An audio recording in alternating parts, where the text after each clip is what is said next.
c'est Charlie et aujourd'hui on se retrouve pour un vlog lecture. Je voulais faire le vlog lecture de août. Le problème c'est qu'on a une lecture de juillet et que le dernier livre de août en fait je l'ai pas mis dedans. Oupsie. Donc c'est pas vraiment le vlog de lecture d'août, mais honnêtement c'est pas grave, il y a quand même pas mal de livres qui sont passés dans le vlog. Je vous avoue que à chaque fois que je vois tous les rushs, je me dis c'est pas possible, cette vidéo n'arrivera pas à ne pas dépasser 1 heure et pourtant on y arrive. Donc j'espère que vous êtes prêts parce que vous allez voir que j'ai alterné des super lectures comme des trucs. Non, c'est qui tout double, soit c'était très bien, soit c'était très nul. Pardon, c'était pas forcément toujours très nul, mais très décevant, ça oui. Toujours un peu la roulette russe quand on commence un livre, mais je pensais pas que ce serait autant les montagnes russes pour ce mois d'août. J'ai lu entre temps, donc le dimanche celui-ci, je suis deg, j'ai fait un petit accro. J'ai rien fait de particulier, je m'en suis rendu compte, j'étais en mode je comprends pas. La jaquette est identique au petit papier là. C'est une nouvelle, hein, c'est très court. Et il y a beaucoup d'illustrations, parce que c'est une nouvelle illustrée. Elles sont très très belles, j'aime beaucoup. L'illustratrice c'est Cindy Canvey. L'auteur c'est Alan Moore. Bon. C'était très particulier comme nouvelle, j'ai mis 4, mais c'est space. On va suivre, vraiment elle s'appelle Som Som. C'est la narratrice, est destinée à devenir une travailleuse du sexe pour des sorciers, sauf que c'est un peu eux qui dirigent le monde, ce qui fait que on va lui faire une espèce d'opération où un hémisphère droit et gauche du cerveau ne sont plus connectés, ce qui fait qu'elle entend mais elle se souvient pas et surtout ce qu'elle parle n'a aucun rapport avec ce qu'elle pense. C'est très particulier, ça relève presque du handicap à ce niveau-là. Le truc c'est qu'en fait on va pas trop se concentrer sur Som Som, on va se concentrer sur 2 autres personnages de la maison de plaisir où il se trouve et j'ai trouvé très dommage qu'on soit pas sur Som Som. Je vous préviens, on va être sur 2 personnages qui ont une relation toxique. Il y en a un, au début on nous dit que c'est un garçon mais on nous le présente sous le pronom elle, donc par la suite ce que je comprends c'est que c'est une femme trans, même si c'est pas dit dans le texte, c'est jamais dit dans le texte, mais c'est ce que j'en ai compris. La plupart des personnes qui se retrouvent dans cette maison close ont envie de partir mais pas réellement, vous voyez, ça reste au stade d'idée. Pas le personnage de Rorachine qui elle, donc c'est la femme trans, qui elle va réussir réellement à partir, sauf que elle est en couple avec un jeune homme de cette maison qui est acteur et qui finalement va faire toute une scène au moment où elle part. Elle va revenir 5 ans plus tard et ça va être une déchéance. C'est très court, hein, mais tu la vois totalement s'oublier pour lui, suivre le moindre de ses désirs jusqu'à ce que ça finisse très mal. Trigger warning sur féminicide, voilà, vous savez comment du coup ça finit, mais c'était pas du tout évident à lire. Il n'y a aucun TW parce que pourquoi en avoir finalement. C'est écrit par un homme mais à aucun moment je trouve qu'il y a une fausse note. C'est très bizarre, c'est très space, mais je trouve que du coup on tombe finalement dans quelque chose qui en devient presque réaliste dans comment l'acteur va jouer sur la culpabilité de Rora pour l'amener à s'oublier, accepter des choses qui sont inacceptables. Je suis sortie de la lecture, je ne savais pas quoi en penser, je me suis sentie très mal à l'aise en y sortant, mais c'est un mal à l'aise qui était voulu. Si jamais vous avez l'occasion, dans la campagne Ulule où j'ai récupéré La Guerre des Trois Rois, celle-ci valait le coup. Ça reste quand même un bouquin à 19 €. Après les illustrations sont très belles et autres, hein, mais ça reste très cher je trouve quand même. Ouais, c'était pas facile et en fait Alan Moore c'est un scénariste britannique qui a notamment bossé dans V pour Vendetta, Watchmen, etc. Donc sur des films où il y a un vrai scénario et je trouve que ça se ressent, on sent qu'il maîtrise finalement tout ça.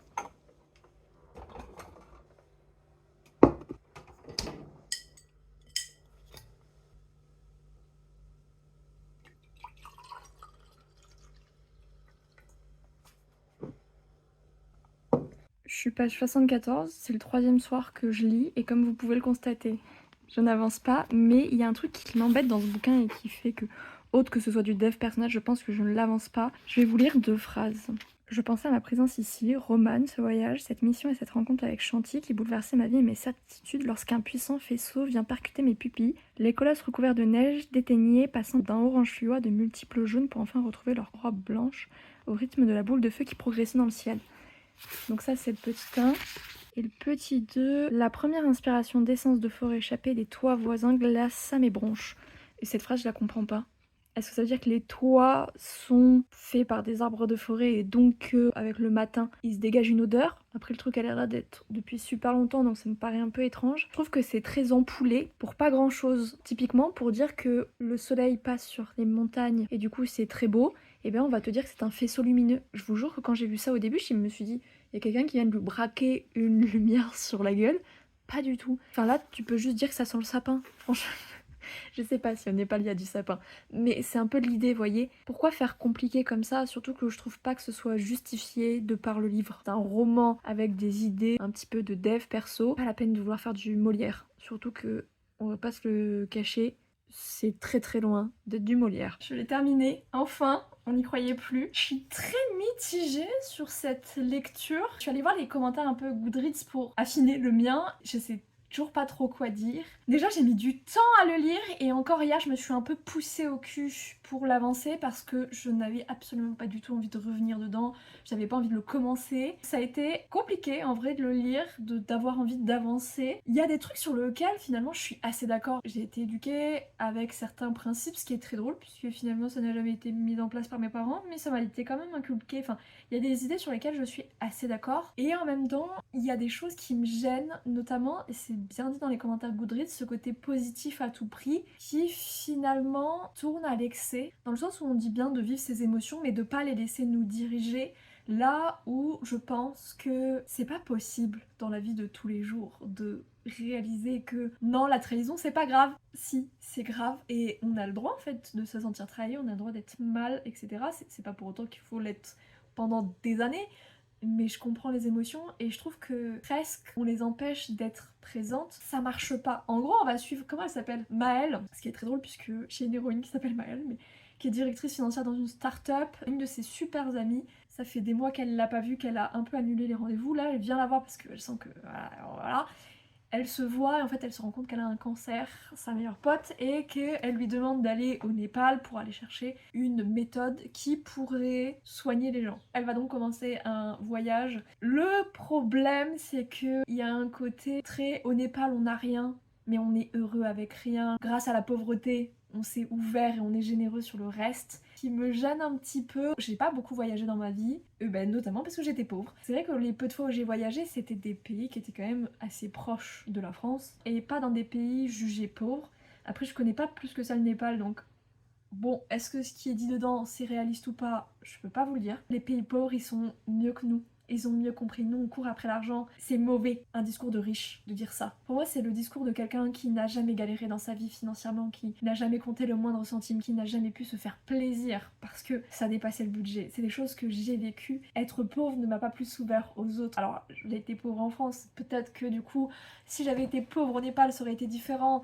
Mais toujours est-il que j'ai été pauvre dans un pays jugé riche et ça ne m'a rien apporté la pauvreté, hein. Vraiment ça m'a juste apporté des difficultés, des angoisses de repartir dans ces moments-là où je ne pouvais me faire plaisir sur rien. Ça a eu des conséquences vraiment importantes sur ma manière de concevoir l'argent. J'ai un peu de mal quand tu vois que l'héroïne elle est blindée as fuck et que finalement elle a rien d'autre à foutre que de pouvoir se concentrer sur ses émotions parce que c'est facile de réfléchir à ça quand t'es pas déjà en train de galérer et d'essayer de t'en sortir juste dans ta vie de tous les jours. Pareil, en fait, ce type de bouquin là c'est quand même vachement à destination des femmes. En termes de lectrices, elles sont genre 95% de lectrices. C'est toujours aux femmes de faire ce travail, de s'améliorer, etc. Alors que dans la réalité, celles qui subissent le plus la charge mentale, qui ont des chances de se retrouver dans des boulots où elles sont moins bien payées ou quoi, c'est des femmes.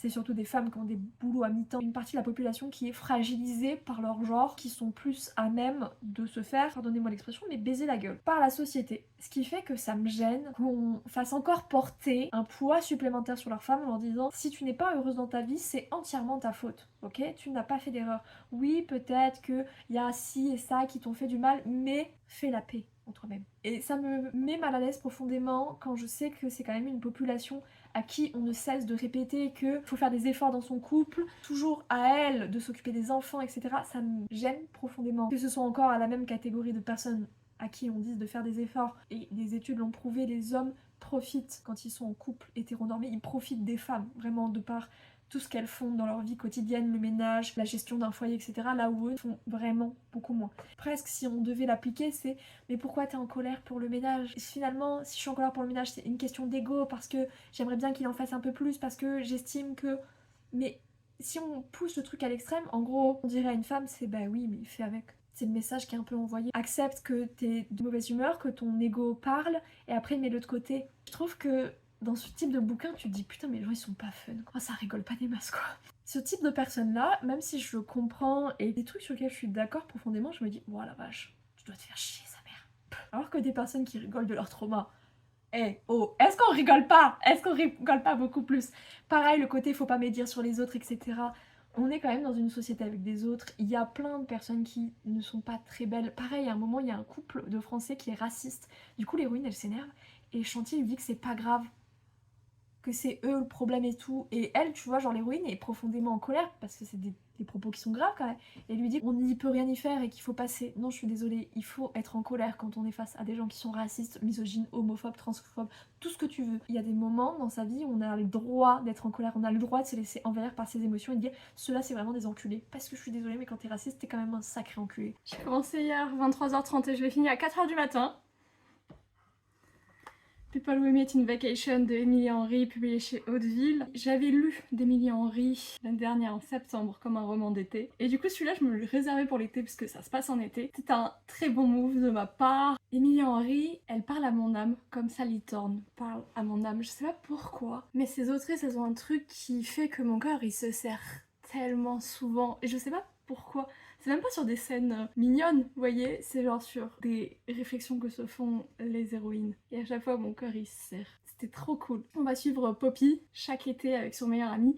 Ils partent dans différentes destinations selon leur budget. On va suivre cet été et les autres étés en sachant qu'il s'est passé un truc en Croatie il y a 2 ans et que depuis ils ne se parlent plus. Elle va reprendre contact avec lui parce qu'elle se sent pas super bien dans son taf, elle se sent pas bien dans sa vie et qu'il lui manque. Donc elle le recontacte. C'est au début difficile, mais tu sens que lui aussi, elle lui a manqué. Donc ils vont au niveau de la Californie pour le mariage d'un des frères d'Alex. Alex, c'est notre love interest. Et voyez, là où Ali Hazelwood, ses personnages masculins ne sont jamais réalistes. Et c'est ce que j'aime chez elle. Emily Henry, je trouve qu'elle a toujours des personnages excessivement réalistes, notamment les hommes. C'est jamais parfait. Ils ont toujours des gros défauts, je dirais, ou des choses qui peuvent bloquer. En l'occurrence, Alex, c'est le côté très sérieux. Il a perdu sa maman quand il avait 6 ans, c'était l'aîné. Son père s'est effondré, donc il a porté littéralement toute sa famille. Il avait derrière 3 petits frères dont il s'est beaucoup occupé. Son père est chrétien, donc il a été vraiment élevé dans un côté un peu rigide en termes de relations, de sexualité, d'amour, etc. C'est un peu le mec anti-fun. Au début, quand ils se rencontrent la première fois, je comprends pourquoi ça n'aurait jamais dû fonctionner entre eux en termes d'amitié, mais ça va le faire. Ça va matcher entre tous les deux, ils vont se retrouver chaque été, même quand la vie un peu les sépare, chaque été ils savent que c'est leur moment à tous les deux. On va voir aussi leurs précédentes vacances. Il faut savoir que personnellement, je suis excessivement fan des flashbacks. Du coup, j'avoue que je voulais un peu savoir ce qui se passait plus dans le présent que dans le passé, mais même le passé, il y avait toujours des trucs un peu mimi, un peu drôles, un peu piquants. En fait, à chaque fois, ils partent dans un délire et c'est doux, c'est vraiment doux. Du coup, elle apporte vraiment le côté un peu fraîcheur, originalité, là où lui est très un peu traditionnel. Lui, il lui apporte de la stabilité, elle lui apporte un peu de folie et ça s'équilibre vachement bien. C'était beau, je ne pouvais pas arrêter, j'avais trop envie de lire, c'était vraiment trop cool. Il faut que je spoil un truc, donc je vais vous spoil. Quand j'ai terminé, je vous ferai un petit coucou, d'accord? Je spoil dans 3, 2, 1. Vers la fin de l'aéroport où elle lui dit qu'elle l'aime, il lui répond s'aimer n'a jamais été le souci. Oh la vache, je crois que j'ai jamais lu une phrase de ce genre-là dans une romance, à quel point elle était forte. Alors, ça, c'est la partie de la terrasse qui n'a pas du tout été nettoyée. Ça, c'est la partie qui a déjà eu un coup. Là, on voit, c'est bien nettoyé. Là, on voit où ça résiste. Ça prend des points, putain. Et je suis pas sûre de pouvoir tout récupérer en vrai. C'est long, sa mère.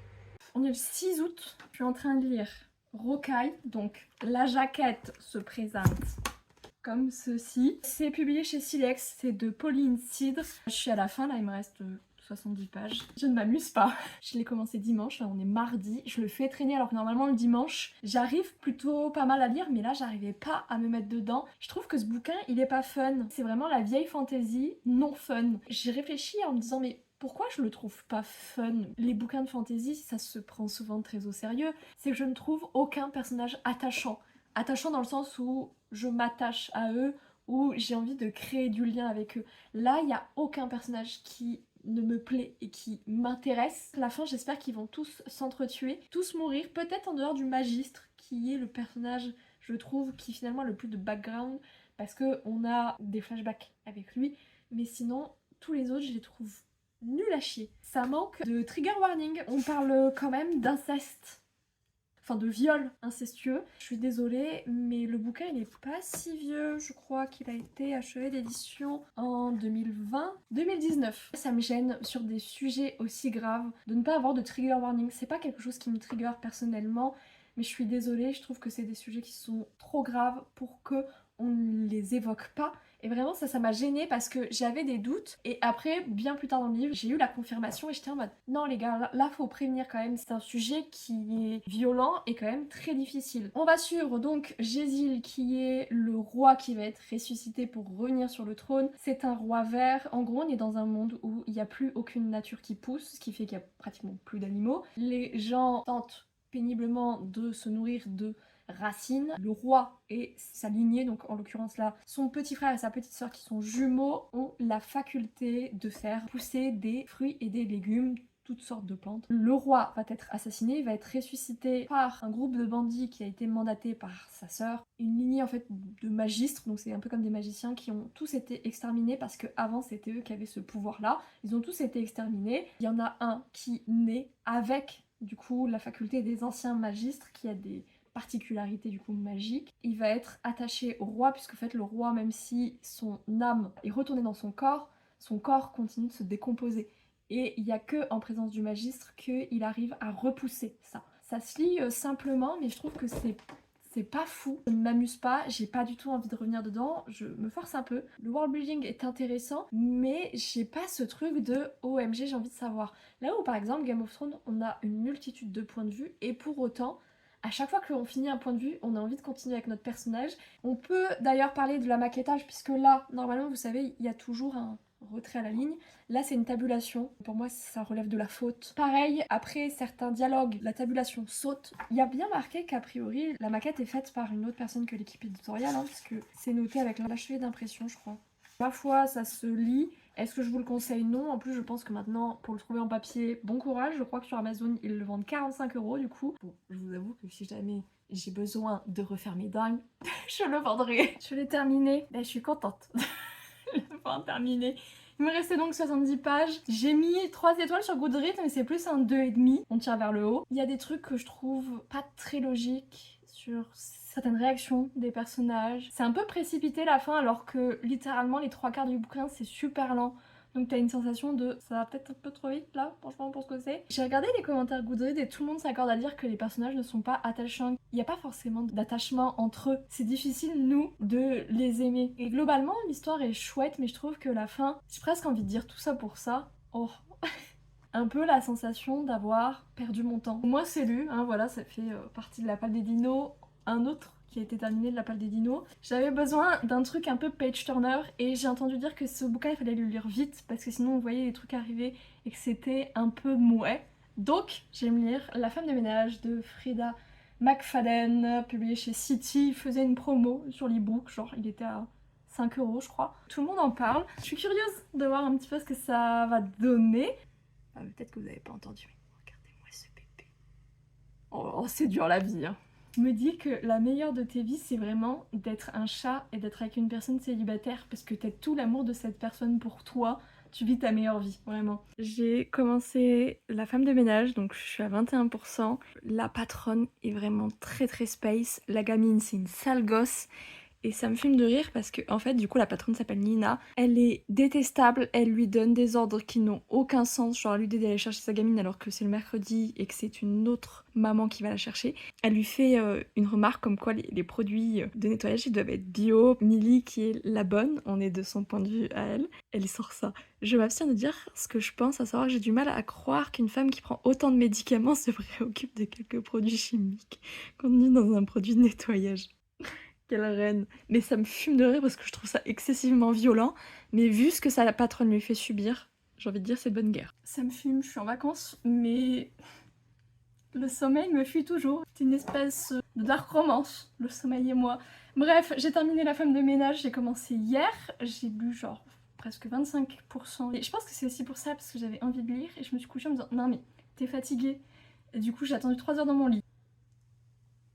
Yes! Mais du coup, je l'ai terminé aujourd'hui. J'ai vu un vlog lecture comme ça passer dans mon feed. La nana lisait celui-ci et j'ai pas pu m'empêcher d'avoir toutes ces remarques en tête, ce qui fait qu'il y a des trucs où j'aurais peut-être pu être un peu plus surprise si j'avais vu venir. Je ne lis pas beaucoup de thrillers, mais pour moi ça casse pas trois pattes à un canard. Mais je pense que pour une personne qui ne lit pas beaucoup de thrillers comme moi ou qui veut un petit peu commencer ce genre, c'est un livre très facile d'accès. J'ai adoré parce qu'en fait on va suivre du coup Millie qui sort de 10 ans de tôle. À ses 17 ans, elle se retrouver en prison. On apprend à la fin pourquoi elle a fini en prison. Elle galère à trouver du taf, elle s'est fait virer de son ancien boulot, elle vit dans sa voiture, elle est à l'affût, vraiment elle est dans la merde. Elle postule pour être femme de ménage, elle a pas beaucoup de chance d'être prise, mais elle est acceptée. Et alors là, la patronne, donc Nina, est super bizarre, elle lui demande des trucs, après elle lui dit mais j'ai jamais dit ça, enfin c'est que des trucs comme ça. On découvre qu'elle a eu des petits antécédents psychiatriques. Tu sens qu'il y a un truc très bizarre qui se passe. Tout est révélé dans la partie 2, donc ça n'arrive pas à la toute fin du bouquin. Honnêtement, je pense que ça arrive vers les 60-65% du livre. Je l'avais pas tant vu venir que ça, mais parce que l'ai lu vite et que je cherchais pas tant que ça à savoir. Mais j'ai adoré plutôt apprendre pourquoi Millie s'est retrouvée en prison. L'épilogue aussi m'a beaucoup plu. J'aime beaucoup l'idée qui ressort de ce livre. En vrai, je trouve que c'est un bouquin qui fait du bien à mon féminisme. Même si bon, il y a des trucs pas foufou dedans, mais je trouve que la conclusion de fin de Millie, elle est trop bien. Et là maintenant, celui que j'étais en train de regarder. Ah, c'est ma nouvelle lecture, c'est ma lecture VO du mois, c'est One in Rome de Sarah Adams. Sarah Adams, j'avais lu The Shit. Un enfer à dire en français pour la personne que je suis qui maîtrise pas des masses l'accent anglais. Celui-ci, c'est le tome 1 a priori d'une trilogie dont j'ai acheté le tome 2 qui est A Practice Makes Perfect. Et donc là c'est le premier tome de la trilogie. Je crois que j'avais fait un topo, je sais plus dans quelle vidéo, j'avais dit grave de la merde. Donc je vais pas refaire un résumé et je vais attendre de le lire pour vous faire un vrai résumé. Bon, on est dans le noir parce que je me suis levée il y a pas longtemps et il est 13h30. En ce moment c'est pas la folie, je suis en vacances, j'ai pas vraiment le moral. C'est pas grave. Terminé hier One in Rome, ça l'a pas vraiment fait. J'ai pas vraiment d'arguments concrets pour dire pourquoi j'ai pas aimé parce que c'était super mimi. On va suivre. Non attends, je l'ai fini hier. Il y a Noah et il y a Amelia. Amelia du coup c'est une chanteuse ultra connue, c'est un peu l'enfant chéri des États-Unis, un peu dans l'idée. Elle est très fan d'Audrey Hepburn. Putain, c'est super dur de dire le nom de cette actrice. Et cette actrice, en fait, à un moment dans le film Rome Holiday, elle part à Rome parce que ça va pas. Et elle ne peut pas partir en Italie, donc elle trouve dans le Kentucky une ville qui s'appelle Rome et elle part là-bas de nuit. Elle part avec sa vieille voiture qu'elle avait quand elle avait 17 ans. La voiture tombe en panne pile devant chez Noah. Noah va l'héberger et elle ne va pas partir tout de suite parce que la voiture doit mettre 2 semaines à être réparée. Noah sent très vite que Amelia ne va pas bien du tout. Ils vont rester ensemble et il va se nouer une relation d'amour entre eux. Plus il y a tout le monde qui vit dans ce petit village, tout le monde regarde un peu Noah en mode oh est-ce que tu vas retrouver quelqu'un. C'est des super choux. Noah il s'est fait larguer, il est parti à New York avec une femme qu'il avait rencontrée dont il était très amoureux, il s'est fait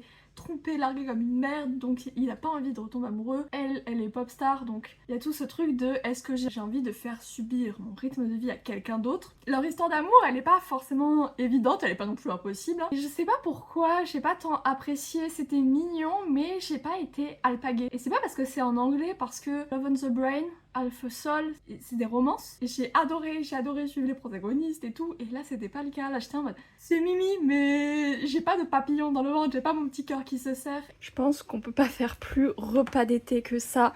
Petite tartine beurrée avec 2 œufs au plat, de l'emmental, mozza, tomate, de la pastèque, devant un petit live d'Ultia sur Dredge qui est d'ailleurs dans ma liste de sous-estime, qui est en promo là, mais je vais attendre qu'il soit encore moins cher parce que là j'en ai d'autres donc je suis pas pressée. Il y a Sam qui fait n'importe quoi, donc si vous entendez du bruit, c'est elle. Il pleut, genre il fait 18 degrés. Je sais pas pourquoi dans ma tête il ferait 18 degrés mais sans pleuvoir. Je l'ai pas repris depuis un petit moment, c'est faux en fait, c'est juste que j'ai loupé 2 bouquins en update. Game of Thrones c'est le tome 2 qui correspond à la deuxième partie du tome 1 dans les bouquins initiaux créés par l'auteur. Moi je m'attendais vraiment à ce qu'on termine sur la mort de Ned. Pas du tout. On termine sur le fait que Daenerys sort avec ses dragons du feu.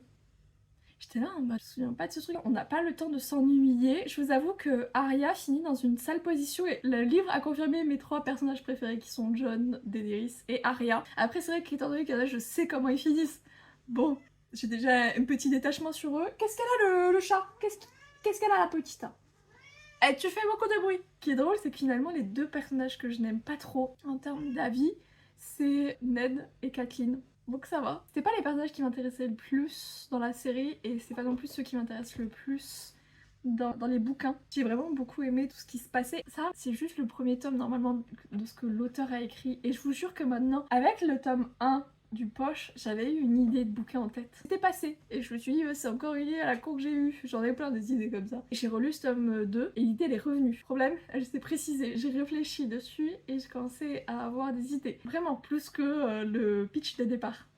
Je suis dans la merde. Je suis dans la merde. Mais c'est un très bon livre. C'est juste que c'est long à lire, là il y avait 540 pages, j'ai cru que j'y arriverais jamais à la fin. Pas mis trop longtemps à le lire, je crois que j'ai mis 3-4 jours, mais je suis en vacances, normalement j'aurais pu le boucler plus vite. Mais je vous avoue que là, c'est pas les vacances que je préférais, c'est pas les vacances que j'attendais. Donc j'ai lu Love on the Brain de Ali Hazelwood, cette fois-ci en français, oui mesdames et messieurs, je l'avais lu... Non, Stram, non. Mais quelle est pénible celle-là. Oh, madame, qu'est-ce qu'on va faire de fou hein. Hop là, voilà, prisonnière. Attendez madame, c'est bloqué la griffe, c'est bon. Déblocage de griffes fait. J'ai lu celui-ci en français, je l'ai acheté dans l'Opé Trinity. Love on the Brain, c'est mon premier livre que j'avais lu en VO. Je me rends compte que s'il y a plein de petites touches d'humour de Bee que j'avais pas, et je savais qu'elle était quand même drôle, je savais qu'elle était exceptionnelle. J'avais pas loupé les grandes lignes. C'est là où je me rends compte que mon niveau en anglais est pas si dégueu parce que je comprends les grandes lignes, c'est juste qu'il y a des phrases, parfois je comprends rien. Je bite rien, c'est terrifiant. Il y a quand même pas mal de trucs que j'avais compris. Et au début, j'avais un peu de mal à me remettre dedans, je pense, parce que je connaissais quand même l'histoire. Je suis pas très relecture. J'ai lu, je pense, quand même 2 heures le premier soir. Hier soir, hein, je me suis dit, je vais lire un petit peu, mais pensais pas le terminer le soir même. Je me suis enquillée pratiquement 4 heures de lecture. Voilà, c'est trop bien. J'ai tellement aimé. J'adore Bee, j'adore Lévi. Enfin, j'aime trop leur dynamique à tous les deux. Elle est vraiment déjantée. Et lui, il est tellement sérieux. Ça marche trop bien entre eux. Pour ceux qui ne savent pas que c'est que Love on the Brain, qui confirme bien que c'est pour l'instant mon bouquin préféré, je pense, de Ali, suivi de Bride, juste derrière. On va suivre Bee. Bee, elle bosse à la NIH, qui est un organisme un peu d'État. Je sais pas vraiment ce qu'il fait, ne me demandez pas, elle est neuroscientifique, elle bosse avec un patron qui est vraiment un enculé fini, bien misogyne, bien comme moi-même. Elle a postulé à la NASA, puisque la NIH et la NASA collaborent pour créer un casque pour les astronautes, pour les aider en fait à être plus concentrés quand ils ont des moments de tension, parce que en fait, le cerveau, même quand on est ultra concentré, il y a des moments où il y a des pertes d'attention. Le casque servirait en fait à stimuler les bonnes zones pour qu'il n'y ait pas ces petites pertes d'attention et qu'ils puissent rester vraiment concentrés à fond quand il y a des moments qui sont vraiment critiques. Donc elle est neuroscientifique, Lévi il est ingénieur et en fait ils vont être tous les deux co-directeurs du projet, sauf que le projet pue la merde. Dans le sens où en gros la NASA veut avoir le brevet pour elle toute seule, le NIH ayant mis des billes, c'est normal, il veut être aussi sur le brevet, ils ne font rien. C'est-à-dire que Bee, les 2 premières semaines, elle ne peut pas bosser parce qu'elle n'a pas les ordinateurs demandés. Donc c'est un peu compliqué. Elle sait pas trop quoi faire. Elle est un peu bloquée, surtout que Lévi, elle le connaît de la fac. Le gars la déteste, elle sait pas pourquoi. À chaque fois, il lui parle pas, lui dit pas bonjour. Il ne la regarde pas. Tout le monde à la fac savait qu'il la détestait et elle a jamais trop su pourquoi. Donc quand elle voit son nom, elle est là en mode... Pourquoi? Elle va bosser avec lui et au début c'est un peu compliqué, mais ils vont se retrouver à devoir quand même collaborer sur ce projet. Lévi, une carte magique pour faire bouger la NASA. Et ils vont pouvoir se mettre au taf. Et là c'est le début. C'est le début de la fin quand ils commencent à se connaître, nouer en fait des liens.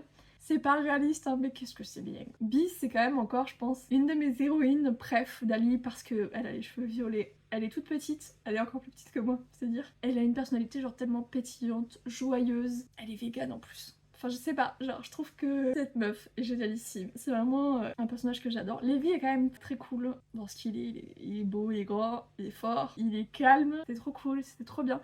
Je pensais pas que j'allais autant aimer. Au début, je me disais, ouais, c'est mieux en anglais. Et je pense que c'est le temps que je m'y fasse. Ça fait vraiment la petite pétasse. Ouais, je te dis en anglais, c'est quand même un petit peu mieux en anglais. Mais je pense que c'est juste la traduction, qu'on le veuille ou non. Il y a toujours un petit peu de changement. Après, je suis pas sûre que ma traduction soit meilleure. J'avoue, il y a quand même des gens qui ont été payés pour ça et donc c'est le travail. Mais je me rends compte qu'il y a une espèce de micro-distance, un petit muret qui se met entre l'autrice et moi parce que c'est plus réellement ses mots à elle, c'est des mots dans une autre langue donc forcément tu perds un peu au change. Mais il n'empêche que même en français, une fois que j'ai passé un peu ce truc de je sais pas, j'ai l'impression que j'ai moins aimé que quand c'était en anglais. Une fois que j'ai arrêté de faire ma petite pétasse et que je me suis vraiment mis dans le bouquin, ça a été très cool. Ensuite, la brique. La brique qui fait 878, pratiquement 900 pages, hein, on peut le dire, 900 pages sur La guerre des deux reines de Jennifer L. Armentrout, publié chez De Saxus. C'est le tome 4 du sang et la cendre, à savoir que le spin-off, la saga spin-off, le tome 2 sort en septembre. Lui, je voulais me réserver pour les vacances parce que c'est un pavé déjà, et ensuite parce que Lydia n'a pas trop aimé le tome 3 comme moi, n'a pas aimé le tome 3, elle a adoré le tome 1 du spin-off comme moi. Je l'ai aimé comme elle, plutôt parce que moi je l'ai lu après, et elle a adoré celui-ci, donc je crois dans le pouvoir de Lydia. Sachez que j'ai choisi Sébastien parce que déjà c'est un gros geek et qu'il a une moto. Voilà, rien de plus à dire que ça. La première fois que je me marie dans le jeu. Par contre, j'ai remarqué que Sébastien, je sais pas si c'est ma coiffure ou quoi, mais à chaque fois il fait plus petit que moi, ça me fait de rire. Et voilà, je commence une vie maritale avec Sébastien. Oui. Né le 19 août, j'ai envie de dire septembre, mais pas du tout. J'aimerais bien être en septembre par contre. J'ai terminé mes vacances, je les ai écourtées en réalité parce que ça allait pas fort. Et en vrai j'arrêtais pas de penser au boulot donc la déconnexion était pas géniale. Mais j'ai fini 2 livres. Un en numérique, un en papier. En papier, La Pavasse, 900 pages, le bordel.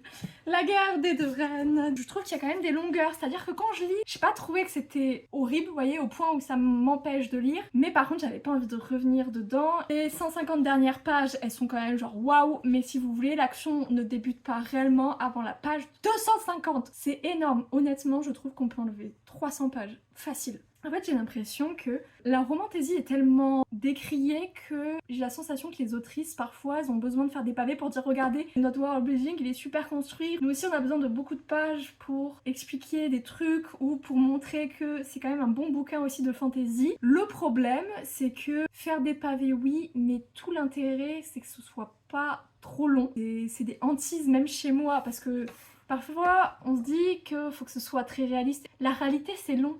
C'est un peu chiant quand même la réalité. Et c'est là où je trouve que c'est extrêmement compliqué en tant qu'autrice, c'est que quand nos personnages ont vécu des traumas, on peut pas les faire repartir tout de suite, mais du coup ça donne une sensation de lenteur, ça donne quelque chose de lent. Je l'ai lu en 4 jours, dont 2 jours j'ai lu quand même 300 pages en une journée, donc 300 pages le vendredi et 300 pages le samedi, je l'ai terminé le samedi. Même si ça se lit bien, je trouvais que c'était quand même clairement long. Quand je vois tout ce qui se passe dans le tome 1, ne serait-ce que de cette saga, mais surtout du spin-off, je me dis mais en 700-900 pages, en fait, cette autrice, elle écrit quand même des trucs où il se passe beaucoup plus de choses que ce tome 4. Le pire, c'est que je vais continuer la saga, mais je suis un peu déçue. Pareil, en fait, le problème, c'est qu'on enchaîne tellement les révélations de ouf sur Poppy qu'au bout d'un moment, je suis là en mode ouais, mais en fait, j'ai plus de waouh, parce que ça ne fait que monter, en fait, crescendo, et là, on apprend encore des trucs un peu dingues sur elle, et je suis là en mode ouais, mais ça m'étonne plus, et en fait, je trouve que presque, je suis là en mode ok. Et là où je pense que les rebondissements comme ça sur Poppy et tout, ça doit normalement ramener des pics d'intérêt, c'est pas le cas chez moi parce que je suis en mode bah oui, mais de toute façon elle est super puissante, ça en devient logique. Et c'est là où je me dis c'est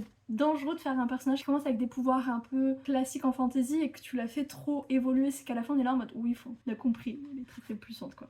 Par contre, c'est du Bordeaux. C'est très très beau, l'ouvrage est quand même très magnifique. On a enfin aussi la scène que les lectrices attendent depuis genre 3 tomes, 2 tomes. Ça y est, c'est enfin là. J'ai bien aimé cette scène-là. J'aime toujours la manière dont elle décrit les relations amoureuses, mais bon, c'est vrai qu'il y a quand même beaucoup de cul dans cette saga. Je pense qu'on peut enlever honnêtement la moitié, voire les 3 quarts des scènes sans que ce soit réellement gênant. Le problème, c'est que là, dans la moitié de ce tome, Castile, je sais pas trop comment ça se prononce, et Poppy ne sont pas ensemble. Ce qui fait que ça va, on a échappé quand même à pas mal de scènes de cul. J'ai trouvé qu'à certains moments, ils étaient vachement crédules par rapport à la Reine de Sang, et j'étais en mode mais pourquoi vous lui faites confiance? Pourquoi vous y allez là? Juste déclarez-lui la guerre et la buter. Et je trouvais que il fallait pas tout de suite qu'il se passe certaines choses et du coup il y avait des petits détours qui, je trouve, n'étaient pas très logiques au vu des personnages. Enfin, Poppy elle est surpuissante. Pourquoi juste elle la bute pas? Enfin, la saga était terminée. Enfin, je sais, mais tu peux pas avoir une héroïne aussi surpuissante et qui se retrouve un peu bloquée par un ennemi qui est un peu bébête. Vous voyez? Pas dans le sens où la Reine de Sang elle est quand même bébête, mais dans le sens où elle a quand même 10 fois moins de pouvoir. Comment est-ce que c'est encore possible de se faire avoir? Je veux dire, tu la butes, il y a plus de problème. Du coup, c'est un peu le problème, je trouve, avec des héroïnes surpuissantes, c'est qu'au bout d'un moment, c'est pas logique de tomber sur ces adversaires-là et d'être bloqué par ça. J'étais en mode, ouais, si on n'avait pas 900 pages, qu'on en avait genre 600, mais écrite à la perfection, on aurait évité ces espèces de détours un peu débiles. On ne veut pas tuer d'innocents. C'est une saga adulte et je trouve que c'est très young adulte, ce côté faut pas qu'on se salisse les mains. Alors qu'au vu des personnages, bon, t'en butes quand même des gens. Donc c'est vrai que je trouve qu'il y a un côté presque illogique à protéger finalement 2-3 personnes à la place de la masse. Parce que c'est pas ce qui se passe en général. On pense au bien commun avant des quelques autres personnes se retrouvent à être un peu des victimes collatérales. Donc ouais, il y a tout ça où j'étais en mode... Pour de l'adulte, je trouve que c'est trop mignonné. Et je pense que c'est là où je me dis, ah, j'ai peut-être évolué, mais c'est pas pour rien que Le Livre de la Nuit et La 9e Maison font partie de mes bouquins préf, même ne serait-ce que Dark Rise. Dark Rise étant un young adulte quand même, mais certains bouquins sont quand même vachement plus matures sur la réalité et sur comment des personnes réagissent. Là où je trouve que c'est encore très mignonné dans Le Sang et la Cendre, alors que bon, vu les scènes X qu'ils nous font, n'est pas mignonné partout quoi. Bref, c'était sympa en vrai, mais c'est vrai que je trouve que ça commence à traîner en longueur. Le bouquin était beaucoup plus court, mais Dieu que c'était bien. Une belle vie de Virginie Grimaldi, publié chez Flammarion. À savoir que pour ma part, je n'ai jamais lu de Virginie Grimaldi. Je l'ai vu beaucoup passer, par contre sur les réseaux sociaux, c'est impossible de passer à côté de cette autrice, mais j'avais pas trop craqué pour une raison évidente, je ne lis pas de contemporain, que des romances contemporaines que je lis, et celui-ci était en promo en e-book, ce qui m'a fait un peu craquer quand je l'ai regardé sur Goodreads. Souvent pas le préféré de tout ce qu'elle a écrit, mais moi comme j'ai commencé avec celui-ci, je n'avais aucune attente sur cette autrice. Ça a été très très cool. C'était vraiment une lecture que je ne m'attendais pas trop. Je savais qu'on allait suivre deux sœurs qui sont Agathe et Emma, qu'elles ne se parlent plus trop et qu'elles se retrouvent pendant une semaine dans la maison de leur grand-mère qui est décédée et dont la maison va être vendue. Donc c'est un peu le dernier moment pour profiter de cette maison et elles en profitent pour se revoir. C'est marrant parce que ce livre, il est excessivement proche de ma réalité et en même temps excessivement différent. C'est très très bizarre de dire ça comme ça. Je me suis beaucoup reconnue dans le personnage de Emma qui est l'aînée, petite sœur, je crois qu'elles ont 6 ans d'écart, là où moi avec ma petite sœur j'ai 19 mois d'écart, donc à peu près 1 an et demi, donc pas du tout pareil. Et moi surtout derrière j'ai un petit frère avec qui j'ai 5 ans de différence et je pense que c'est là toute la différence, c'est que un troisième membre derrière la fratrie, là où les filles sont restées finalement toutes les deux. C'était beau, c'était dur, je m'attendais pas à des sujets qui sont quand même assez difficiles, vraiment il n'y a pas de TW, je trouve que ça en mérite par les thèmes qui sont abordés, qui sont quand même difficiles, pêle-mêle maladie mentale, alcoolisme, violence sur des enfants. C'est pas rien. Pour autant, je trouvais que c'était très juste. On a du coup les deux points de vue. On a une partie timeline présent et futur, à savoir que les chapitres sont très très courts, ce qui donne un rythme qui est exceptionnel. C'était très beau, c'était très triste. Vraiment, à la fin, j'ai versé une larme pour vous dire. Je me suis vraiment beaucoup reconnue. Et ayant eu dans mon entourage des personnes souffrant de maladies mentales, je trouvais qu'à la fois c'était très bien décrit, à la fois je trouvais que c'était pas si bien fait que ça, dans le sens où j'ai une expérience très propre à la maladie qui est décrite dans le livre, qui n'est pas du tout mon expérience. Et c'est vrai que du coup, ça bouge des choses. Et en même temps, je voyais aussi beaucoup de similitudes sur certaines choses, sur certaines réactions aussi. C'était un super livre, je l'ai lu en une journée, pour vous dire, tellement il était chouette, tellement il était beau. Je pouvais pas vraiment m'arrêter en fait, parce que le chapitre court incite vraiment à vouloir continuer à lire. Bon, je me suis pas privée, hein. C'était beau. Je vous le conseille si jamais vous cherchez un peu une lecture d'été, puisque ça se passe dans le Pays Basque. Il y a l'océan, il y a ce côté très été, festif, en même temps de ces deux sœurs qui se parlent plus, et donc au début c'est un peu difficile de renouer des liens, de reparler aussi du passé, de ce qui s'est passé. Je le conseille quand même, je pense juste si vous avez des sujets qui vous trigger, checkez sur internet, il doit y avoir les TW. Une héroïne du quotidien qui a dû les noter quelque part sur les sites lecture. Et donc voilà les livres que j'ai lus. Il nous manque juste un livre pour le mois d'août qui est Noblesse oblige. Je tease un petit peu le vlog suivant. J'espère que cette vidéo vous aura plu. Moi je vais vous laisser là. Je vous fais à tous et à toutes de gros bisous. Je vous aime tous très fort. Ciao ciao.